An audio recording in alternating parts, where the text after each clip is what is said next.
Thank you so much for your time today, Mr. Arman and Mr. Marty. It's a really honor to introduce about BCA Group to Korean business people.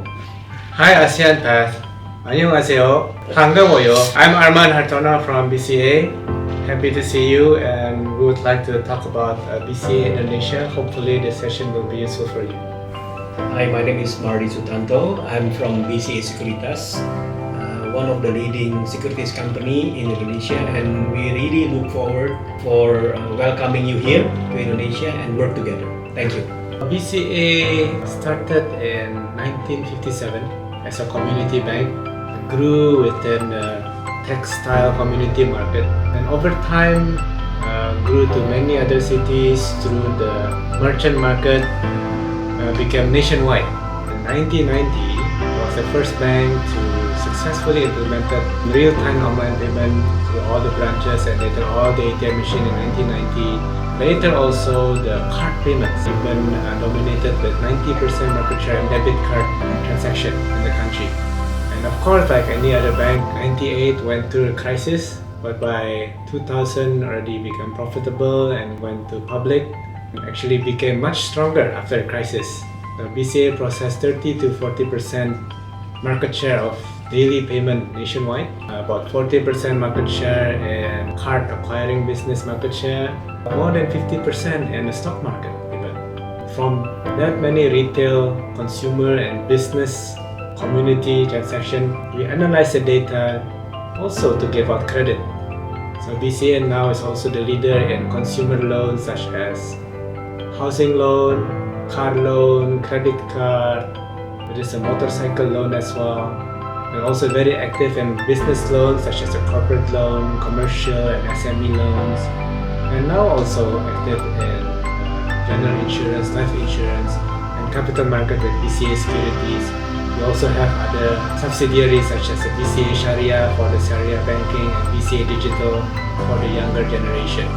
Maybe many of Korean business people didn't understand the relationship between the Jarum Group and the BCA Group. So could you introduce about that also? Yeah, Jarum is another company. I'm also part of the family, third generation, which started with Kretek cigarette, clove cigarettes in 1951 and grew quite well throughout the years and is still the top 3 market share.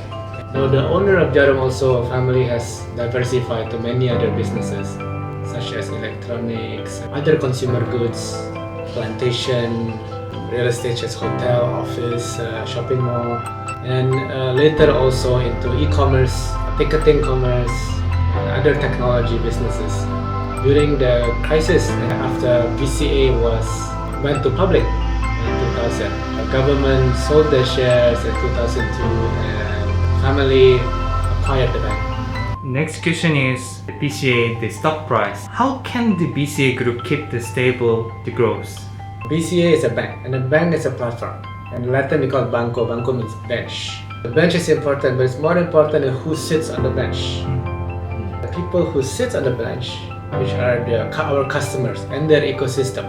Now, Indonesia GDP per capita has been growing quite steadily since the year 2000 after the 98 crisis. Then actually Indonesia went down and went up quite steadily. Indonesia has a very positive demography where majority population is below 30 years old. That helps with the consumption-based economy. And Indonesia has more than 14,000 islands, a very wide country from east to west. It's like from London to Iran. That's how wide it is, or from Alaska to New York. And each island has a different natural commodity. Some has coal, some has nickel, tin, gold, copper, natural plantation like CPO, tapioca, corn, rice, fruits, coffee, chocolate, spices. And we've been lucky that in the last few years the commodity prices has been quite good as well. And in the last 2 decades pretty much. There will be cycle, but actually last 2 decades Indonesia has been a good supplier to global. So as the GDP per capita grows, and of course the platform that grows within that ecosystem grows. But there are other platforms. The question would be how come they don't grow as well, as steady as stable or as high as BCA. So in BCA, we believe that the business model for Indonesia, number one, that they need is payment. The number of population grow, GDP per capita grow, the number of payment grows, and the velocity of payment and money will grow. We analyze the data so that we can give our clients other financial solutions such as credit, wealth management product, insurance, capital market product, investments, whether it's individual or businesses. So this model is proven to be correct. But there are also other companies who are following this strategy. That is execution. Execution is very important. It relies on three: people, process, and technology. We believe our number one product are people, but people will not work optimally without the right process, environment, and technology. Make sure we have the right people with good culture. We give them the right process that allows them to work very efficiently, and use technology to allow everything to scale up. To scale up, to be able to serve more customers, you need the right people, process, and technology. And I think the number one reason is why we've been doing well also because of the execution. Even like I'm doing platform business here also, and Mr. Kim also doing F&B business here in Indonesia. Most of the payment happen with a BCA, almost more than 19%. So how is possible? Why most of people use the BCA? If you ask the customer, usually it revolves around trust. Trust from where? From experience.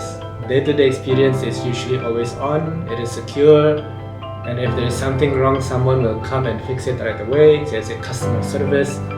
The key for that again is people, process, and technology. We make sure we have the right people with the right mindset to serve all the client in a world-class service level. Keep improving the process and use the right technology that will help our team to be able to deliver the right service experience. That sounds normal, but again, it's the ability to execute that consistently since 1990s. When we first have this model of, we use machinery, we use card machine, we use ATM machine, we use now that internet banking in 2000 is always with the mindset that we have to make this the best that we can. It has to be world class. Listen to customer that we always improve, and you do it consistently. With consistency, you build trust. And even like when I take a taxi, Bluebird, I can pay with the Curious with the BCA. It's really comfortable, even for foreigners. Next question will be about industry. As the Indonesian economy grows, the role of the capital market will also increase. So what do you think about this? I think capital market plays a very vital role in our economy because it's one of the most important drivers of economic growth and wealth creation. The capital market is an efficient platform that matches between borrowers or issuers with their respective risk appetites, translating into various financial products, which is demand and supply. From demand's perspective, I think Pak Arman raised a very good point. As the economy grows, GDP per capita will also grow, and that trigger into a need for more alternative investment. And secondly, technology information progress. Now it's faster and better information can be solved. That's from demand side. From supply side, our economy growth, business growth, they also need alternative investment for expansion or financing beyond the means of traditional banking. That's why our bond market and our equity market grows in parallel. And next question to Mr. Arman. In Indonesia, the banking industry leading the stock market and important for investors. Could you briefly introduce about the Indonesian banking industry? In the past, before Indonesia independent, most banks were actually the Dutch owned. Then when Indonesia became independent, most banks were actually government owned. The Dutch bank, they converted to government owned. And over time, there were small community bank grew in different areas. In 1988, the government issued a regulation which makes it easier for anybody to actually create a bank with a smaller capital requirement. And so we actually had more than 250. But then 1998 crisis, most banks collapsed, many were nationalized, and some were merged, including the government-owned banks. And today, if you see all the big banks, there are mostly government banks, BRI, Mandiri, BNI, BTN. Then the rest are actually privately owned by some owned by international. Out of the big banks, the only locally owned private bank is actually BCA, Bank Central Asia. That's actually the bigger picture. The focus of each bank would be different. BCA has always been very focused on general trading, commerce, retail, consumers.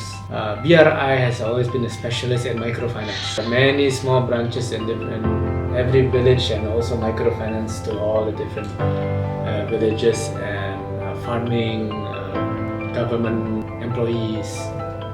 Mandiri was actually a merge from also several government banks which focus on business and also individuals. And so is BNI, quite similar. And BTN is focused on mortgage bank. So that's a bigger picture. And all the big banks pretty much already cover more than 70% of the asset and also profit in the industry. I think to might add a little bit to what mentioned. This is from the capital market perspective. When we look at our index, BCA play a major component into our index. BCA market cap or market capitalization, I think, contribute around 17% of free float adjusted market cap in terms of stock exchange.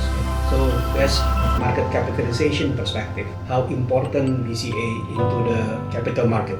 And in general, I think most fund management would allocate between 10 to 15% to actually BCA. BCA. And also the other big part also will be about 30, maybe 20, 30% will be also partly in financial. Yeah.